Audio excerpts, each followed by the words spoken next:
Laudetur Jesus Christus, Semper Laudetur. Frères et sœurs, parlons aujourd'hui des symptômes de la maladie de l'avarice. L'avarice ou cupidité est une maladie insidieuse de l'âme qui se voile sous des dehors de sécurité, d'avancement social, d'amélioration de sa qualité de vie, de la prospérité économique et même d'une certaine générosité. Car l'avare, celui qui manie des sommes colossales, aime à être considéré comme un philanthrope des largesses auxquelles il consent justifier sa foi, sa soif de posséder davantage, son insatiable cupidité. C'est ainsi qu'il arrive que l'avarice puisse s'accompagner des prodigalités, comme le remarque saint Thomas. Comme l'avarice est une maladie affective et donc d'ordre spirituel, l'avare pense constamment à l'argent et aux richesses. Sa pensée est habituellement tournée vers l'argent. Les désirs qui naissent de sa pensée ainsi orientés l'obsèdent. C'est un obsédé de l'argent et des biens matériels. L'argent fait l'objet de ses plus hautes préoccupations. Il est surtout anxieux de faire profiter sa fortune. La perspective d'une perte ou de certaines dépenses à faire l'attriste et même l'irrite. Son désir de gagner toujours plus d'argent dicte son comportement. L'argent a une telle place dans sa pensée et dans son cœur que cela occasionne d'incessants conflits avec son entourage, sa famille, ses proches, ses compétiteurs dans les affaires. Maintenant, énumérons les filles qu'engendre l'avarice. La première fille est la trahison. La deuxième fille est la fraude. La troisième, la tromperie. La quatrième, le parjure. La cinquième fille, l'inquiétude. La sixième fille, la violence. La septième, la dureté de cœur ou insensibilité à l'égard des misères d'autrui. L'avarice étant un amour déréglé des richesses, elle tombe dans deux sortes d'excès. Elle tient trop à conserver les biens qu'elle possède et il en résulte que le rend insensible à la misère d'autrui parce que le cœur n'est pas adouci par la compassion et excité à user de ses richesses pour venir au secours des malheureux.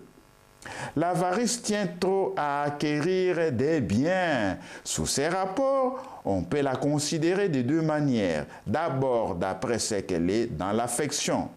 À cet égard, elle produit l'inquiétude parce que l'homme se donne des soucis et des soins superflus. Car l'avare n'est jamais rassasié, comme dit l'Écriture. Ecclésiaste chapitre 5, verset 9. Ensuite, on peut la considérer effectivement pour avoir le bien d'autrui. Tantôt elle emploie la force, ce qui appartient à la violence, tantôt les dol, ce qui prend le nom de tromperie, quand il se pratique par parole simplement, et celui des parjures, si on y ajoute la foi du serment. Mais si les dol se commet par des actes, il y a fraude relativement aux choses et il y a trahison relativement aux personnes, comme on le voit par exemple de Judas Iscariote qui trahit le Seigneur par avarice. La dépendance de l'argent avec le désir du pouvoir qui l'accompagne ferme donc le cœur à la compassion, le durcit, le rend inhumain. L'avarice donc rend l'homme inhumain. La dépendance de l'argent remplit l'âme d'inquiétude. L'avarice inspire la violence, car pour s'emparer des biens d'autrui, on est prêt à éliminer ses légitimes possesseurs et même à lancer des vastes opérations de guerre, si les richesses convoitées en valent la peine. C'est le cas de Kagame, donc du Rwanda en République démocratique du Congo. Il faudra bien entendu cacher ses véritables intentions sous les nobles prétextes d'un combat nécessaire pour la liberté, pour la démocratie, pour le progrès de la civilisation, pour attaquer les FDLR, pour désarmer Saddam Hussein qui a les armes de destruction des masses. Et pourtant, c'était des mensonges. Pour assurer sa sécurité, récupérer les terres perdues en 1885 lors de la conférence de Berlin. Mensonge, Madimi, Dishima, Yabongo.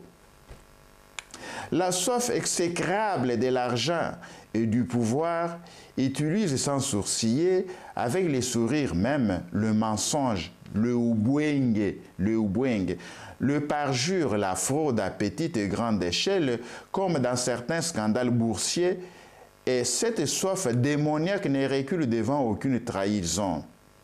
C'est ce qui faisait dire au grand orateur Cicéron, vivant dans un milieu politique et corrompu, qu'il n'y a pas de devoir si saint et si solennel que l'avarice n'ait coutume d'avilir et de violer. Dit ceci, mes frères et sœurs, faisons la prière pour demander la guérison de l'avarice et de la cupidité. Au nom du Père et du Fils et du Saint-Esprit. Amen. Seigneur Jésus-Christ, tu es Dieu et toute la création t'appartient. Donc tu es riche. Malgré cette richesse, tu t'es dépouillé de tous les biens matériels pour me montrer l'exemple, surtout pour venir me sauver. Les biens matériels, je le sais, sont nécessaires pour ma subsistance. Tu le sais aussi. Je ne te demande ni la richesse ni la pauvreté. Cependant, accorde-moi les minimums nécessaires pour vivre décemment, assurer l'évangélisation et exercer la charité. Fais que je sois libre de l'attachement à l'argent, aux biens matériels. Libère-moi de tout esprit mauvais de cupidité et d'avarice. Chasse à moi tout esprit de cupidité et d'avarice. Accorde-moi l'honnêteté, la justice dans la gestion de l'argent. Donne-moi la force de travailler assidûment pour gagner le pain quotidien et la grâce du dépouillement total pour ne compter que sur la providence. Donne-moi la grâce de la paix intérieure, que tout mon argent concourt à la croissance de ton royaume et au salut des âmes. Amen. Laudetur Jesus Christus, Saint-Père, laudetur.